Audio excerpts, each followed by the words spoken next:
आळंदीतील इंद्रायणी नदी म्हणजे लाखो वारकऱ्यांचं श्रद्धास्थान, पण इंद्रायणी नदीचं पात्र आज सुद्धा फेसाळलेलं आहे। नदी पात्रात केमिकल मिश्रित पाणी सोडलं जात आहे। ही परिस्थिती उद्भवली त्यामुळे ग्रामस्थ आक्रमक आहेत। फेस कमी करण्याकरता त्यावर फवारणी केली जात असल्याचं प्रशासनाकडून सांगण्यात आलं। आमचे प्रतिनिधी सचिन तोडकर यांच्याशी आपण सविस्तर बोलणार आहोत।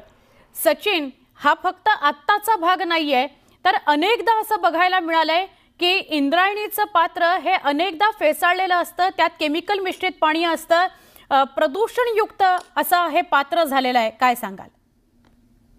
खरं तर इंद्रायणी नदी फेसाळली हा एक जटिल प्रश्न झालेला आहे। वर्षभर ही नदी फेसाळलेली असते। याचं मुख्य कारण म्हणजे इंद्रायणी नदी ज्या ठिकाणावर उगम पावते त्या ठिकाणावरूनच तर आळंदीपर्यंत या नदीच्या दोन्ही बाजूला केमिकल कंपन्या आहेत आणि त्या केमिकल कंपन्यातले केमिकल मिश्रित पाणी कोणतीही प्रक्रिया न करता या नदीत सोडलं जात असल्याचा आळंदीकरांचा आरोप आहे आणि त्यामुळे हे पाणी फेसाळतंय। आपण या ठिकाणी पाहू शकताय, ही इंद्रायणी नदी आहे। आळंदीच्या परिसरामध्ये आपण आहोत आणि आपण या ठिकाणी पाहू शकताय की मोठ्या प्रमाणामध्ये या ठिकाणी हे नदी पात्र फेसाळलंय आणि हा जो फेस आहे हा संपूर्ण पाण्यावरती साचलेला आहे। त्याचबरोबर पाण्याच्या माध्यमातून हा फेस जेव्हा वाहतोय त्यावेळेस आपण अगदी काश्मीरमध्ये उभा आहोत की काय अशी परिस्थिती या ठिकाणी पाहायला मिळते।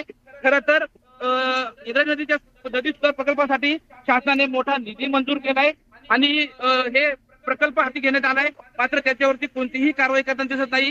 हे सर्व होत असताना एकूणच इंद्रायणी नदीमध्ये केमिकल मिश्रित पाणी जात असताना हे केमिकल दूर करण्याच्या ऐवजी शासनाने आता हा फेस कमी करण्यासाठी आपण या ठिकाणी पाहू शकता काही पंप आहे, त्या पंपाच्या माध्यमातून या फेसावरती आता नवीन केमिकल फवारलं जात आहे। पहिल्याच या पाण्यामध्ये केमिकल आहे त्यामुळे ह्या पाण्याचा फेस तयार होतोय आणि हा फेस कमी करण्यासाठी शासन आता पुन्हा या पाण्यामध्ये या फेसावरती केमिकल फवारून हा फेस जिरवण्याचा तात्पुरता प्रयत्न करतोय। मात्र हा प्रयत्न करत असताना शासन कुठल्याही प्रकारची खबरदारी घेताना दिसत नाही। आपल्यासोबत काही आळंदीचे ग्रामस्थ आहेत, वारकरी आहेत। काका, काय सांगाल? इंद्रायणी नदी फेसाळली हा जटिल प्रश्न आहे। इंद्रायणी नदी फेसाळीवरती उपाययोजना करण्यात येत आहेत, मात्र फेस काही थांबत नाही। आज संपूर्ण जग अराजकतेनं माजलेलं असताना, दहशतवादासारखी समस्या जगाला भेडसावत असताना, जगाला शांततेचा संदेश देणारे श्री संत ज्ञानेश्वर महाराज, त्या ज्ञानेश्वर महाराजांनी या इंद्रायणीच्या काठावरती साधना केली, त्या ज्ञानेश्वर महाराजांनी या इंद्रायणीमध्ये स्नान केलं। आज खऱ्या अर्थानं ती इंद्रायणी माता फेसाळली नाही तर ती रक्ताळली आहे। आज इंद्रायणीकडे पाहिलं की डोळ्यामध्ये अश्रू उभा राहतात। अनेक वेळा याच्यावरती शासनाने काय उपाय करण्याचे प्रयत्न केले, परंतु सगळेच उपाय ते फेल झालेले आहेत खऱ्या अर्थानं। आज संपूर्ण वारकरी समाज आणि महाराष्ट्रात ज्ञानेश्वर माऊली तुकाराम महाराज यांच्यावरती प्रेम करणारे सगळे भाविक शासनावरती नाराज आहेत की तुम्ही जखमीवरती तात्पुरती मलमपट्टी करताय, कायम उपाययोजना त्याच्यावरती शोधल्या पाहिजेत अशी आमची भावना आहे।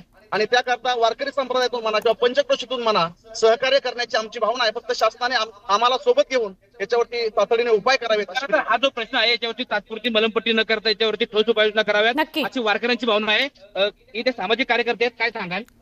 याच्यावरती कायमस्वरूपी उपाययोजना करण्याच्या ऐवजी हा फेस जिरवण्यासाठी आता या फेसावरती केमिकल फवारलं जातं। नक्की सचिन, आपण बघतोय की प्रदूषण झालेलं आहे, या नदीचं पात्र हे प्रदूषित झालेलं आहे, फेसाळलेलं पाणी आपल्याला बघायला मिळतंय। याविषयी आपण अधिक बोलत राहणार आहोत जोपर्यंत हे पात्र स्वच्छ होत नाही।